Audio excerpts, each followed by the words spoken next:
Hey everybody, Michelle with Michelle's for a Living here. Thanks for watching my videos, and today I'm going to show the process for making fermented vegetables. So this is what I'm going to make, and basically fermenting, you're not really cooking anything. You don't heat it. You're using salt to and water to ferment the items, whatever it is that you're doing.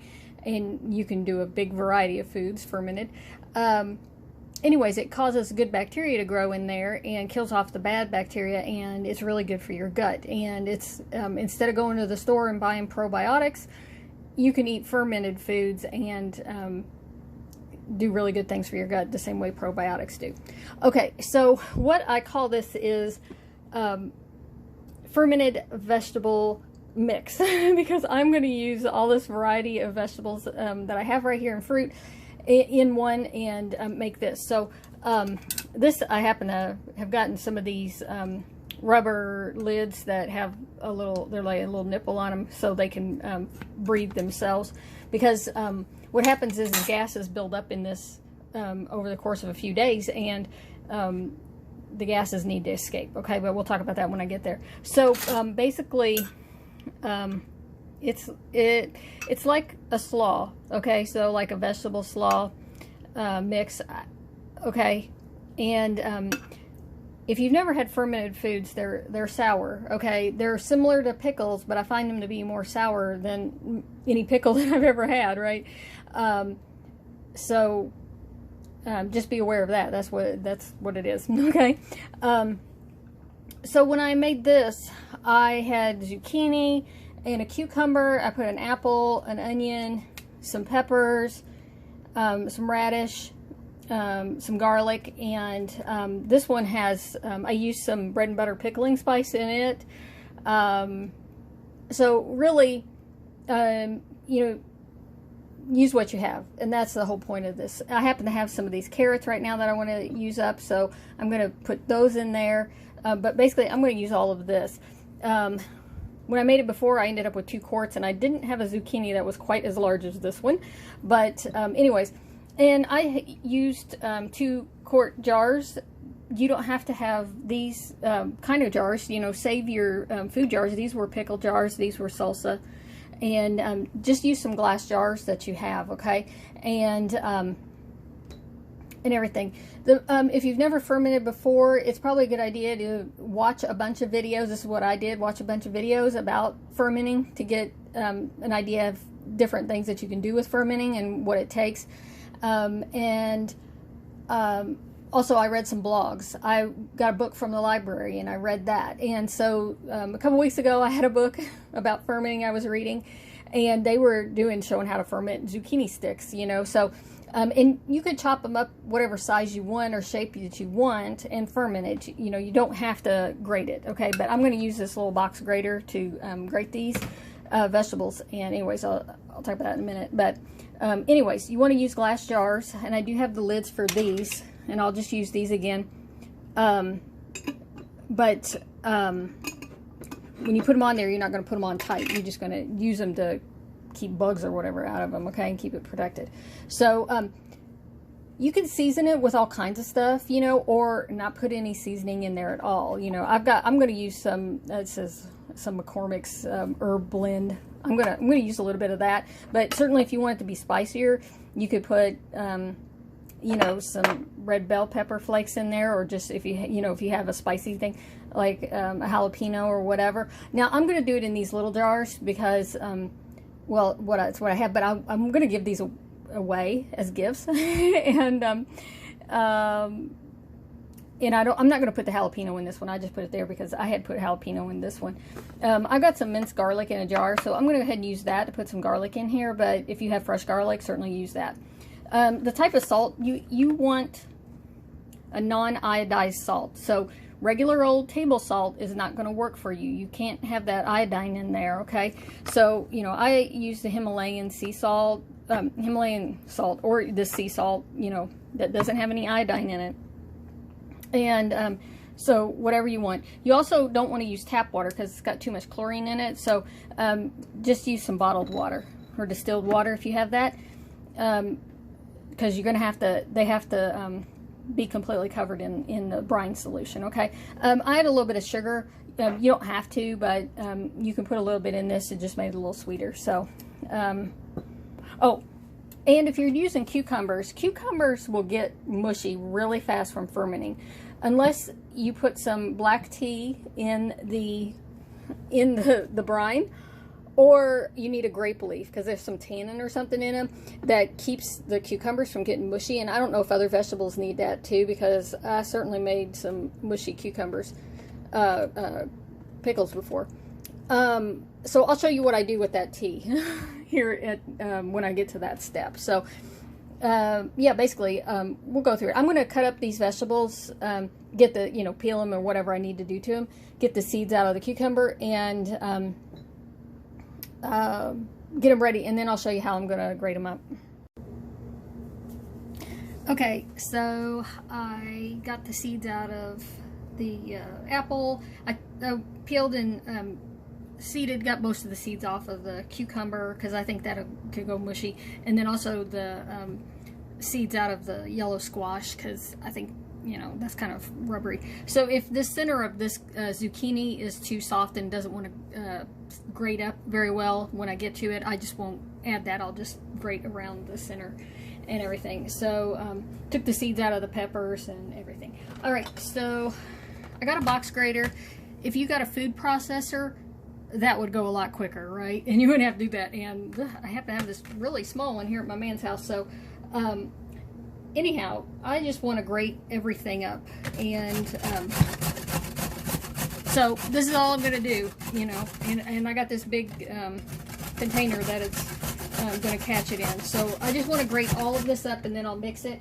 And literally, here's the onion. I'm just going to, you know, even these peppers, I'll do the best I can. If I feel like they're grating up pretty good. If I got big chunks that I can't get grated up, I'll use a knife and cut them up a little bit. So, or, you know, if you don't want to grate it, you could just, you know, dice it up whatever size you want. And, but I thought I wanted to make a slaw, and I took it to work, and several people at work agreed to try it, and they all gave it a thumbs up and liked this. And one person said that she could see putting it on a hamburger, because it's like relish, you know. Yeah, so basically that's all I'm going to do. I'm just going to grate everything up, and then I'll come back and show you, so you don't have to watch all that. Okay, so I got everything grated up, and, you know, little pieces might be a little bigger than others, but that's fine. So normally with a ferment, you would take your water that's not from the tap, and you would make a brine solution with your salt, and put it, you know, because like if you got like pickle spears or zucchini spears, or you're doing green beans or asparagus or something, you would just pack them into the jar, and then you pour the liquid on it. This, because I've grated it up, it has got a lot of liquid coming out of it, and so I found that I didn't need a lot of water when I got to the end. I packed this in the jar, and then I added water on top of that to fill up the jar to make sure it was all covered in the brine. So what I'm going to do is add the salt here into this and everything, and mix this all up, and then pack it in the jars, and then add some water to top it off. Now, there are charts that are really easy to find on the internet that talk about making brine solution, and you know, weighing your vegetables, and then figuring the percentage in your water, and figuring the percentage of how much salt you need for how much vegetables you have. And apparently different types of fruit and vegetables or meat should have different brine concentrations. But I'm not getting that technical here. So what I like to make sure I do is put 1 tablespoon of salt per quart of that I'm fermenting. So I'm gonna say that all of this is maybe 3 quarts right here. So I'm gonna add 3 tablespoons of this Himalayan pink salt to my vegetables here. And then it'll get mixed in and it'll dissolve in the water. So I'm not concerned about it not dissolving. But like I said, normally you would dissolve the salt in your water and stick it on your vegetables. This is a little different. I've made kimchi before, so you're adding salt prior to the brining solution in kimchi, so it's kind of like that. I'm just going to sprinkle some sugar in here too. And so, you know, whatever. And then I got this seasoning. I'm just going to put some in. Maybe a teaspoon, you know, whatever. Of course, the more you put in there, the spicier to be. So, or whatever you're doing. That's mostly just herbs that's in that. Okay, so I got it all mixed up, and you can see it's gotten really juicy, and that's because of that salt getting in there and working on it. And so that's why I knew, because I had done it before, that I just, you know, it was going to get really juicy. And I didn't need to, I don't know how much water it's going to take until I put it in the jars, basically. Okay, so at the beginning I said you need a black tea bag, or if you have grape leaves, you could just take a grape leaf and stick it in the bottom of your jar. If I was just going to do 1 quart like that, I would just drop the whole tea bag down in the bottom, and I have done that when I made cucumbers, pickles with cucumbers, because they get mushy and yucky, and then the texture is all wrong. They may taste okay, but the texture is all wrong. So anyways, the other time, when I made this, the other time, I just took the tea bag open and I just literally dumped some of the black tea down in the bottom of the jars, and I just spread this out. I'll just spread this out between these. I don't know that it takes a lot, and I really, they really didn't get, it didn't get mushy or anything on me, so I'll just believe that the tea did some good for me. So, and I'm not sure how many jars it's going to take. I might have to get me another jar here. So anyways, I just want some tea in the bottom of these, and I'm not going to mix the tea in. I just let it set in the bottom of the jar, because over time this thing, you know, it's going to bubble and produce gases and stuff, and it'll mix itself up, and if the tea needs the work in it, it will work. So yeah, basically just take it and spoon it in these jars, and you'll want to pack it down. So once I get some of it in there, you know, pretty much get the air out of it. You don't want air bubbles down in there. I mean, there's going to be some, but it's not, you don't want to have a lot of air bubbles down in there. So, and certainly I could use my fingers too. And you can see how much liquid is in there. I want to stay down like an inch if you can, you know, from the top of the jar. And this one totally has enough liquid. I do not even need to add any liquid. It's all the way up there. I could top it off with some, and I might after it sets a little bit, and air bubbles, more air bubbles might come up out of there.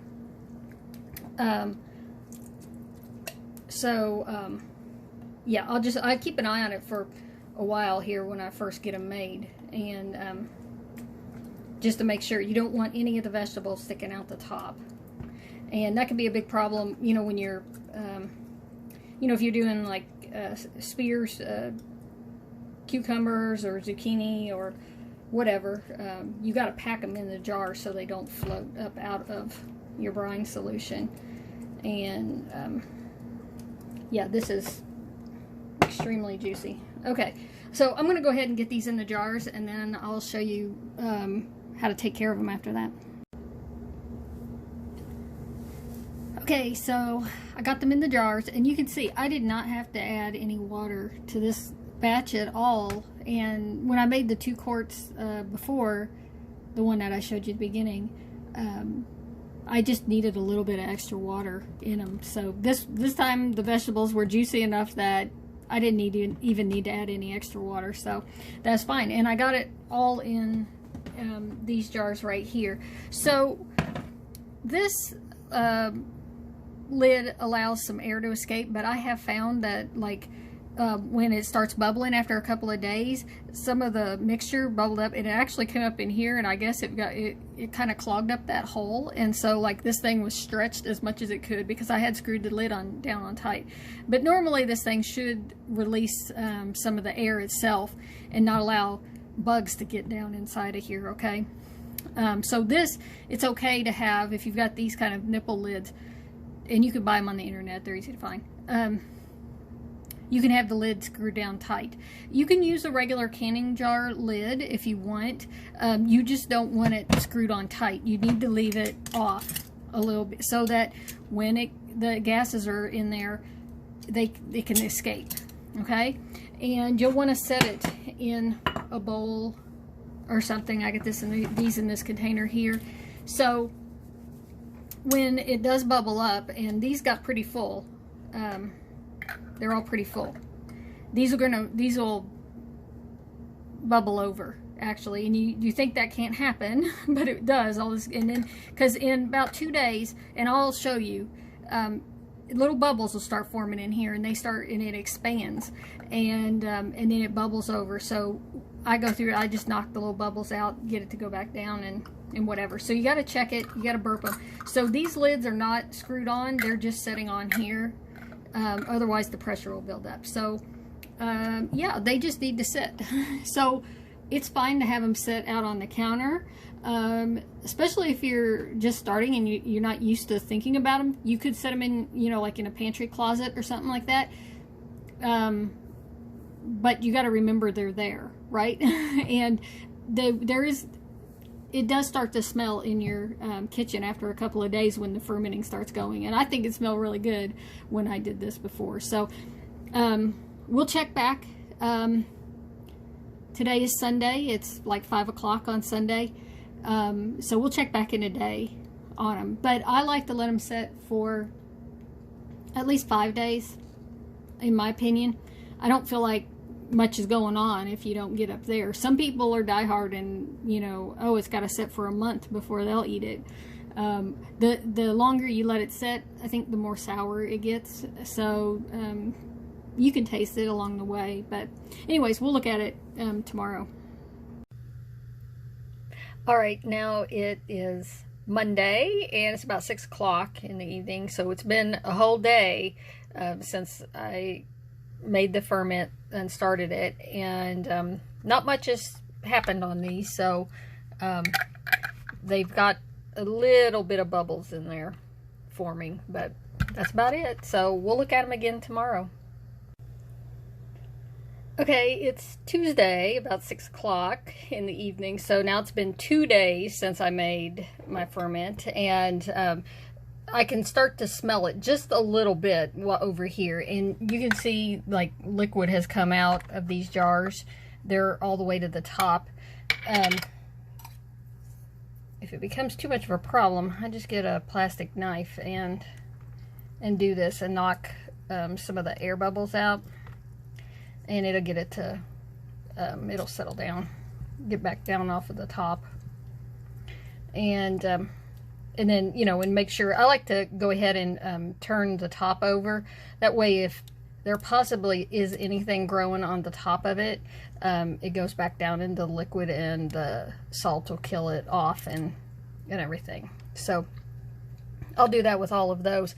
And this one, the lid is definitely pushed up. I think if I squeeze that, yeah, see some liquid's going to come out because it's got air down in there. So, because I've got the lid on tight on that one. Anyway, so I'll release that off a little bit more. But anyways, I found the package for those silicone lids there. That's what the package looks like. So, all right. Yeah, so there's a lot more bubbles down in there. And,